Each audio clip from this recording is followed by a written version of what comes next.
తిరిగి BCN news కి స్వాగతం. భీమవరంలో కురుస్తున్న భారీ వర్షాలకు పలు పల్లపు ప్రాంతాలు జలమయమవుతున్నాయి. 36వ వార్డు శివరావుపేటలోని పూర్ణచంద్రరావు వీధిలో డ్రైనేజీలు పొంగి రోడ్లపై భారీగా నీరు నిలవడంతో స్థానికులు ప్రజలు తీవ్ర ఇబ్బందులు పడుతున్నారు. రోడ్డు పల్లంగా ఉండటం, డ్రైన్లు పూడుకుపోవడంతో మురుగునీటితో తీవ్ర ఇబ్బందులు పడుతున్నామని ఆవేదన వ్యక్తం చేస్తున్నారు. మున్సిపల్ అధికారులకు తమ సమస్యను విన్నవించామని, తమ సమస్యకు పరిష్కారం చూపించాలని స్థానికులు కోరుతున్నారు. శివరావుపేట పూర్ణచంద్రరావు గారి వీధిలో గత 2 సంవత్సరాల నుండి మనకి రోడ్డు పల్లమయ్యి, డ్రైనేజీలు పల్లమయ్యి, నీరు వర్షం కురిసినప్పుడు మురుగునీరు అంతా కూడా లాగుతలేదు. అలాగే ఆ డ్రైన్లు, మెయిన్ డ్రైన్లు మాలో నీరు కూడా మా ఈ రోడ్డు మీదకి వచ్చి ఈ వీధి ప్రజలు వెళ్తానికి చాలా ఇబ్బందిగా ఉంది. అలాగే ఈ పిల్లలు కానీ స్కూల్కి వెళ్ళేటప్పుడు కానీ లేదా వృద్ధులు కానీ వెళ్ళేటప్పుడు చాలా ఇబ్బంది పడుతున్నారు. అలాగే మేము గత అక్టోబర్ నెలలో మీ స్పందనలోని ఈ విషయమై జిల్లా కలెక్టర్ గారికి విన్నవించడం జరిగింది. వెంటనే అప్పుడు మున్సిపాలిటీ వారు వచ్చి ఈ రోడ్డుకి, డ్రైన్కి ఎస్టిమేషన్ వేసి పంపడం జరిగింది. కానీ ఇటీవల దాన్ని ఫాలోఅప్ చేసినప్పుడు ఫండ్స్ లేవని, అంచేత ఈ రోడ్డుకి మేము వర్క్ చేయలేకపోతున్నామని గత మున్సిపాలిటీ వారు చెబుతాం వల్ల మాకు చాలా ఇబ్బందిగా ఉంది. అలాగే ఈ మెయిన్ డ్రైన్ మీద కూడా ఎక్కడికక్కడ ఎవరి వాళ్ళు ఇంటికాడ వాళ్ళు రాళ్ళు వేసేసి ఉన్న దాంట్లో ఉన్న చెత్తని తీయపోవటం వల్ల ఆ డ్రైన్ అంతా స్టాగ్నేషన్ అయిపోయి మాకు ఈ రోడ్డు పల్లంగా ఉండటం వల్ల ఆ నీరంతా రోడ్డు మీదకి వచ్చి 4 అడుగులు నీరు మాకు ప్రవహిస్తుంది. దీన్ని వెంటనే మున్సిపల్ సిబ్బంది, మున్సిపల్ కమిషనర్ గారు కూడా, అసిస్టెంట్ కమిషనర్ గారు కూడా మొన్న వచ్చి చూడటం జరిగింది. దాన్ని వెంటనే కమిషనర్ గారు తెలిపారు. చేత మాకు ఈ రోడ్ని ఎత్తు చేసి డ్రైనేజీ నిర్మించి ఈ రోడ్ని ఎత్తు చేసి మాకు ఈ వీధిలో ప్రజలందరికీ కూడా కొద్ది ఈ మురుగునీటి నుంచి విముక్తి కలుగుతుందని కోరుకుంటున్నాను. కోకో గింజలు కొనుగోలు ధరపై రాష్ట్ర ప్రభుత్వం ఏలూరు కలెక్టరేట్లో నిర్వహించిన ద్వైపాక్షిక చర్చలు పూర్తిగా విఫలమైనట్లు ఆంధ్రప్రదేశ్ కోకో రైతుల సంఘం రాష్ట్ర నాయకులు ప్రకటించారు. కోకో గింజలకు అంతర్జాతీయ మార్కెట్ ధర ఇవ్వకుండా మోసగిస్తున్న మోండలీస్ కంపెనీ, ఇతర బహుళజాతి కంపెనీల మోసాలకు నిరసనగా రాష్ట్ర ప్రభుత్వ పరిష్కారాన్ని పూర్తిగా వ్యతిరేకిస్తూ ఏలూరు కలెక్టరేట్ ముందు కోకో రైతులు ధర్నా నిర్వహించారు. కోకో రైతులకు న్యాయం చేయాలని, అంతర్జాతీయ మార్కెట్ ధర ఇవ్వాలని, కార్పొరేట్ కంపెనీల మోసాలను అరికట్టాలంటూ పెద్ద ఎత్తున నినాదాలు చేశారు. ఈ ధర్నాను ఉద్దేశించి ఆంధ్రప్రదేశ్ కోకో రైతుల సంఘం రాష్ట్ర గౌరవ అధ్యక్షులు రిటైర్డ్ డీజీపీ ఏబీ వెంకటేశ్వరరావు మాట్లాడుతూ, గత 3 నెలలుగా కోకో రైతులు పెద్ద ఎత్తున పోరాటం చేస్తున్నారని, గత వారం రోజులుగా పోరాటాన్ని ఉధృతం చేశారని చెప్పారు. రాష్ట్ర వ్యవసాయ శాఖ మంత్రి అచ్చెన్నాయుడు, రాష్ట్ర గృహ నిర్మాణ శాఖ మంత్రి కొలుసు పాదసారథి, ఎమ్మెల్యేలు, రాష్ట్ర ఉన్నతాధికారుల సమక్షంలో పెద్ద సంఖ్యలో వచ్చిన కోకో రైతులతో జరిపిన చర్చలకు భౌతికంగా రాకుండా మోండలీస్ కంపెనీ ప్రతినిధులు వీడియో కాన్ఫరెన్స్ లో మాట్లాడడాన్ని తీవ్రంగా ఖండించారు. ఇది కంపెనీల లెక్కలేని తనమని విమర్శించారు. రైతులకు భిక్షం వేస్తున్నట్లుగా అంతర్జాతీయ మార్కెట్లో కిలో కోకో గింజలకు 880 రూపాయలు ఉంటే మోండలీస్ కంపెనీ 450 రూపాయలకి మించి ధర ఇవ్వలేమని చెప్పడం దుర్మార్గమని, ఇది బహుళజాతి కంపెనీల కుట్రలో భాగమని విమర్శించారు. రాష్ట్ర మంత్రులు ఎన్నిసార్లు ప్రశ్నించినా మోండలీస్ కంపెనీ ప్రతినిధులు మొండితనంతో కూడిన సమాధానం హేతుబద్దంగా లేదన్నారు. గత సంవత్సరం వరకు ఇంటర్నేషనల్ మార్కెట్ ప్రకారం ధర ఇచ్చిన కంపెనీలు ఇప్పుడు ఎందుకు ఇవ్వడం లేదని ప్రశ్నించారు. ఆంధ్రప్రదేశ్ కోకో రైతు సంఘం రాష్ట్ర ప్రధాన కార్యదర్శి కె శ్రీనివాస్, ఆంధ్రప్రదేశ్ రైతు సంఘం రాష్ట్ర ఉపాధ్యక్షులు వై కేశవరావు, ఆంధ్రప్రదేశ్ కౌలు రైతుల సంఘం రాష్ట్ర ప్రధాన కార్యదర్శి మాగంటి హరిబాబు మాట్లాడుతూ, కార్పొరేట్ కంపెనీలను బుజ్జగించే విధంగా, వారిని బ్రతిమలాడే విధంగా చర్చలు సాగడం బాధాకరమన్నారు. అంతర్జాతీయ మార్కెట్ ధరకు అనుసంధానిస్తూ ఫార్ములా రూపొందించి ధర ప్రకటించి ఈ సీజన్లో అమ్మిన కోకో గింజలన్నిటికీ ఫార్ములా ధర వర్తింపజేసి కోకో రైతులకు న్యాయం చేయాలని డిమాండ్ చేశారు. ఈ సీజన్లో 100 కోట్ల రూపాయలు కోకో రైతులు నష్టపోయారని ఆవేదన వ్యక్తం చేశారు.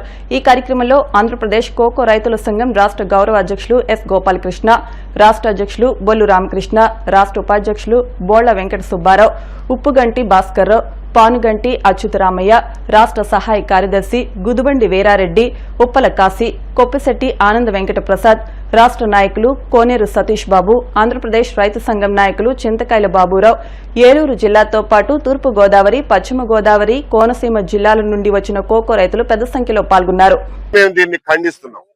వీడియో కాన్ఫరెన్స్ లో వచ్చినటువంటి కంపెనీ యాజమాన్యం రైతులకు బిచ్చం వేస్తున్నట్టుగా ఈ రోజు అంతర్జాతీయ ధర 880 రూపాయలు ఉండగా 450 రూపాయలకి కొంటాము, దయదలిచి కొంటాము అని చెప్పడం ఇది ఒక దుర్మార్గం, వాళ్ళ కుట్రలో భాగం అని చెప్పి మేము తెలియజేస్తున్నాం. మంత్రి గారు, హౌసింగ్ మంత్రి గారు, జిల్లా మంత్రి గారు, పార్థసారథి గారు ఎన్ని రకాలుగా వాళ్ళని ప్రశ్నించినా వాళ్ళ దగ్గర నుంచి ఒక మొండితనంతో కూడినటువంటి సమాధానం వచ్చిందే తప్ప హేతుబద్ధమైనటువంటి సమాధానం రాలా. కిందటి సంవత్సరం వరకు అంతర్జాతీయ ధరలకు అనుగుణంగా ఇచ్చిన రేటు ఈ సంవత్సరం ఎందుకు ఇవ్వట్లేదు, సగానికి సగం ఎందుకు తగ్గించారు అంటే వాళ్ళ దగ్గర ఒక్క సమాధానం కూడా లేదు.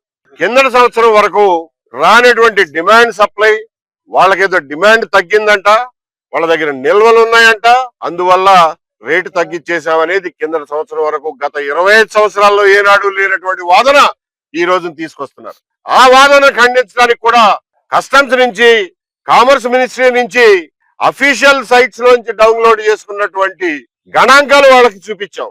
ఏప్రిల్ 25వ తారీఖును కూడా భారతదేశంలోని ఇంపోర్టు సంస్థలు కోకో గింజల్ని కిలోకి 1074 రూపాయలకి కొన్నటువంటి ఆధారాలు కూడా చూపించాం మంత్రి గారికి, అధికారులకి. అది చెప్పినా గాని కంపెనీ నుంచి ఏమాత్రం చలనం రాల. మాకు ఈ మీటింగ్ ద్వారా అర్థమైంది ఏంటంటే బహుళ జాతి సంస్థలు ఈ కోకో బీన్స్ నుంచి చాక్లెట్లు, ఇతర పదార్థాలు తయారు చేసే బహుళ జాతి సంస్థలన్నీ భారతదేశం వరకు వీళ్ళొక ముఠాగా ఏర్పడి, కార్టెల్ లాగా ఏర్పడి ఈ సంవత్సరం రైతుల్ని మానసికంగా వాళ్లతో గేమ్స్ ఆడుతూ రేట్లు సగానికి సగం తగ్గించే కుట్రకి జనవరి నుంచే తెరలేపారు. ఆ కుట్రని ఇవాళ వరకు వాళ్ళు విజయవంతంగా కొనసాగిస్తున్నారు అనేది మాకు ఇవాళ అర్థమైంది. కోకో గింజల విషయంలో ప్రభుత్వానికి ఇప్పటి వరకు చట్టపరంగా ఎటువంటి నియంత్రణ లేకపోవటం వల్ల ప్రభుత్వం కూడా ఈ రోజున వాళ్ళని ఏ రకంగానూ నియంత్రించే పరిస్థితి లేకుండా పోయింది. చివరికి మంత్రి గారు 50 రూపాయలు గవర్నమెంట్ వైపు నుంచి కిలోకి ఇచ్చి మీకు 500 రూపాయలకి కొనిపిస్తామని చెప్పడాన్ని కూడా మేము ఖచ్చితంగా వ్యతిరేకిస్తున్నాం. ఎందుకంటే ఆ ఇచ్చే 50 రూపాయలు మన ప్రజల దగ్గర నుంచి వసూలు చేసుకున్న పన్నుల డబ్బులు, పేద కూలి జనాల దగ్గర నుంచి తీసుకున్నటువంటి జిఎస్టి పన్నుల్లో నుంచి కిలోకి 50 రూపాయలు గవర్నమెంట్ రైతులకు ఇస్తాననడం మన జేబులో డబ్బులు తీసుకుని మనకే ఇచ్చినట్టుగా ఉంది తప్ప ఈ కంపెనీలను ఏమాత్రం 1 రూపాయి కూడా వాళ్ళు రేటు పెంచే పరిస్థితి కనపడలా. కాబట్టి ఈ త్రైపాక్షిక చర్చలు పూర్తిగా విఫలమైనాయి. ఇందులో ఎటువంటి పురోగతి లేదు.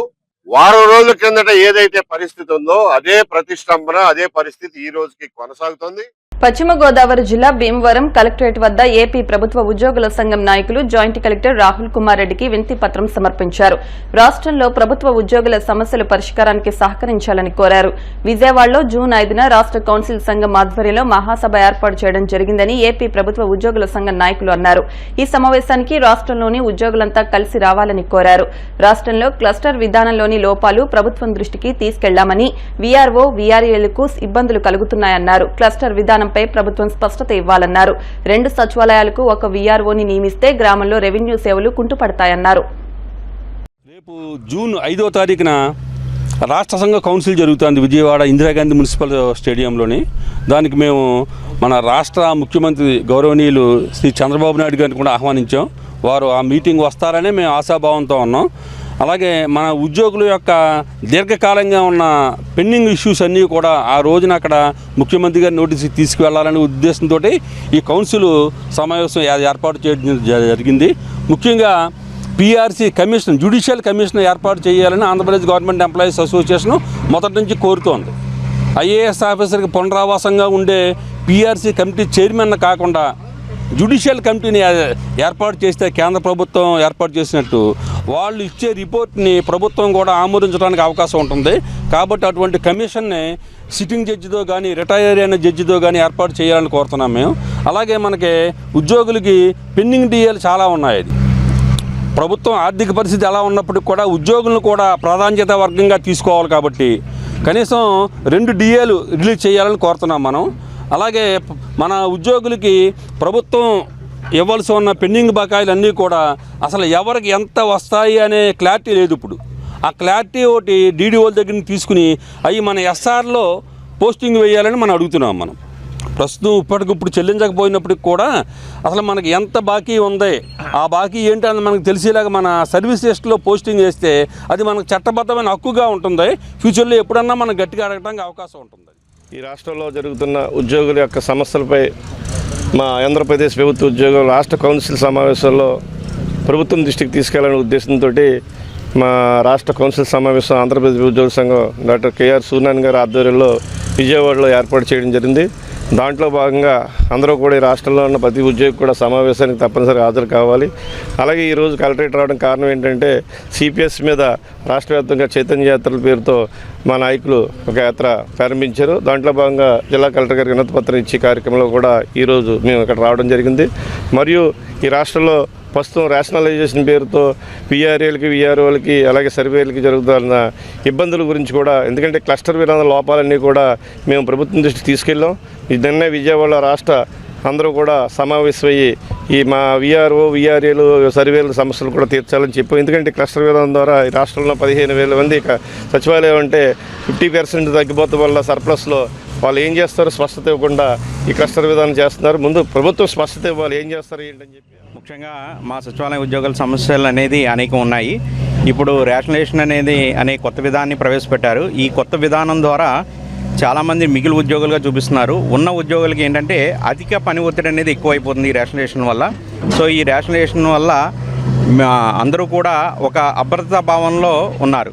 మాకు ఇప్పటికొచ్చి ట్రాన్స్ఫర్స్ అనేవి లేవండి. అంటే చాలామంది ఇంటర్ డిస్ట్రిక్ట్ ట్రాన్స్ఫర్స్ కోరుతున్నారు. అంటే వేరే డిస్ట్రిక్ట్ నుంచి ఈ డిస్ట్రిక్ట్లో రావటం, అలాగే మ్యూచువల్ ట్రాన్స్ఫర్స్ లేక చాలామంది ఇబ్బంది పడుతున్నారు. సో ఆ ట్రాన్స్ఫర్స్ విషయంలో అలాగే ఈ రేషనలైజేషన్ విషయంలో గవర్నమెంట్ వారు సరైన నిర్ణయం తీసుకొని మాకు ఉన్న పని ఒత్తిడి తగ్గిస్తారని ఈ మీడియా సమూహంగా ప్రభుత్వం వారిని కోరుకుంటున్నాను.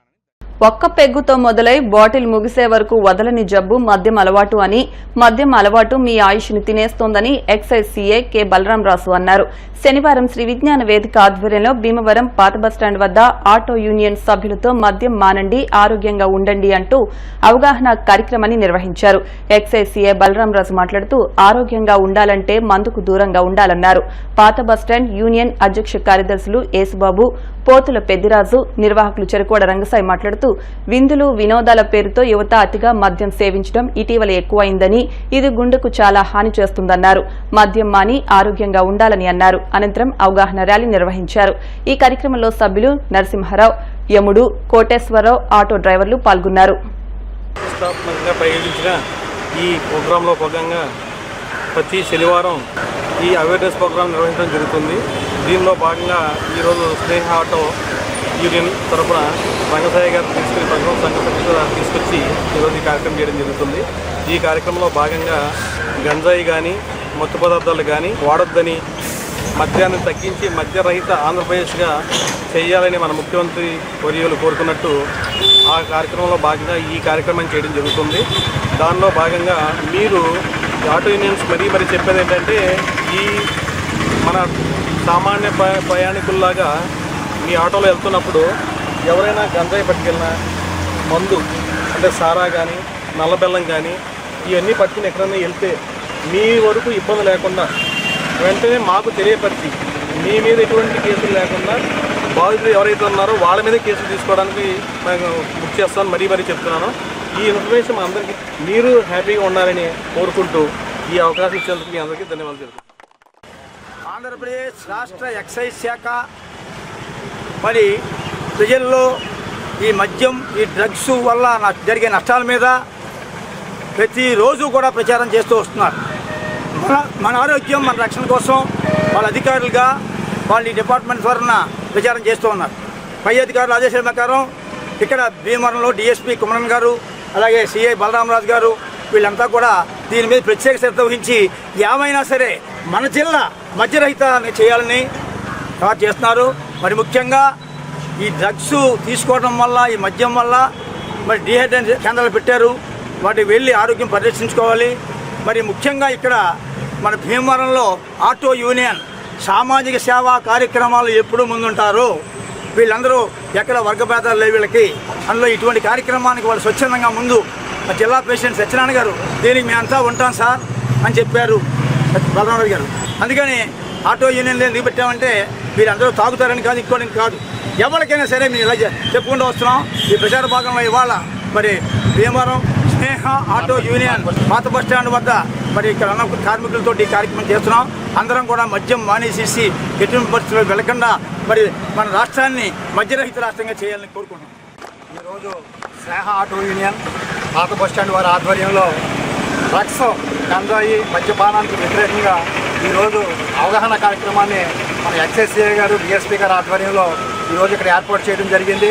ఎందుచేతంటే మద్యం వల్ల, అలాగే డ్రగ్స్ వాడటం వల్ల, అలాగే గంజాయి వాడటం వల్ల కూడా ఎటువంటి హాని జరుగుతుందో కూడా మనకి తెలియజేయడం జరిగింది. ఇటువంటి ఆటోల్లో అక్రమంగా రవాణా చేసినా సరే ఆటో డ్రైవర్ అందరూ కూడా ప్రభుత్వానికి, అలాగే స్థానికంగా ఉండే ఎక్సైజ్ డిపార్ట్మెంట్కి తెలియజేయాలి.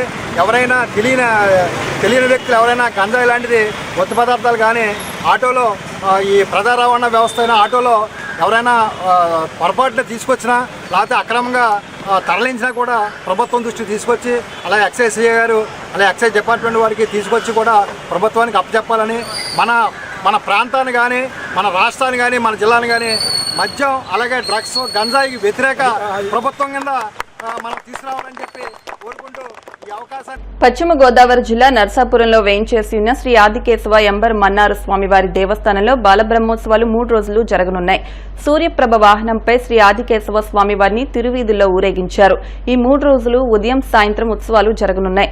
చైర్మన్ పుప్పాల వెంకట కృష్ణారావు మాట్లాడుతూ స్థానాచార్యులు, వెంకటాచార్యులు శిష్య బృందంచే బాలబ్రహ్మోత్సవాలు నిర్వహిస్తున్నట్లు చెప్పారు. అలాగే బాలలో విద్యార్థి దశ నుండి దైవభక్తి, దేవుని యొక్క అలంకరణలు, స్వామివారి బ్రహ్మోత్సవాలపై అవగాహన కోసం ఈ బాలబ్రహ్మోత్సవాలు నిర్వహిస్తున్నట్లు తెలిపారు. ఈ కార్యక్రమంలో వెంకటాచార్యులు, ప్రధాన అర్చకులు పెద్దింటి మోహన్ రామాచార్యులు, అర్చకులు, బాలబాలికలు, భక్తులు పాల్గొన్నారు.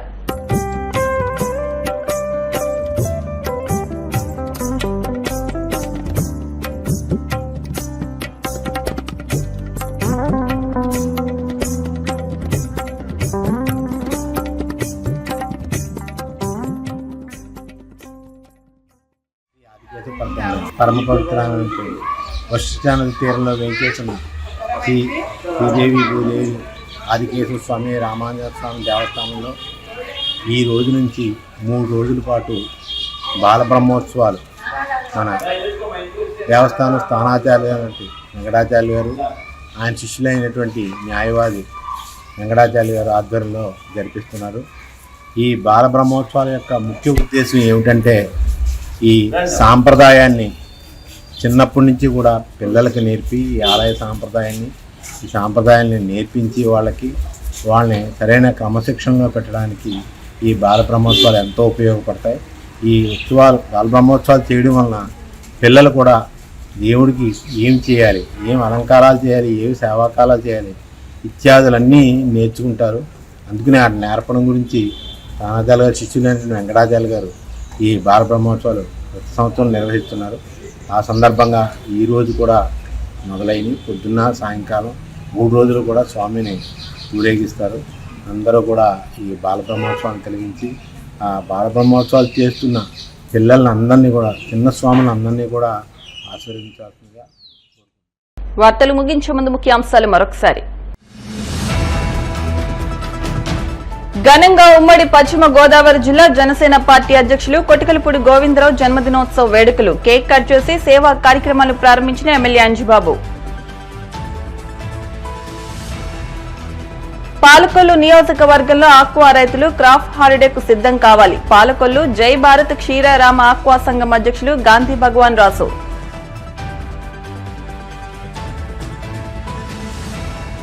భీమవరంలో ఆటో డ్రైవర్ హత్య కేసును ఛేదించిన పోలీసులు. మీడియా సమావేశంలో కేసు వివరాలను వెల్లడించిన డీఎస్పీ జయసూర్య. కోకో గింజల కొనుగోలు ధరపై రాష్ట్ర ప్రభుత్వం ఏలూరు కలెక్టరేట్లో నిర్వహించిన ద్వైపాక్షిక చర్చలు విఫలం. న్యాయం చేయాలన్న ఆంధ్రప్రదేశ్ కోకో రైతుల సంఘం రాష్ట్ర నాయకులు. ఈ వార్తలు ఇంతటితో సమాప్తం. మరిన్ని వార్తల కోసం BCN digital YouTube channel, Facebook page ను ఫాలో అవ్వండి. అప్డేట్ వార్తల కోసం ప్లీజ్ సబ్స్క్రైబ్.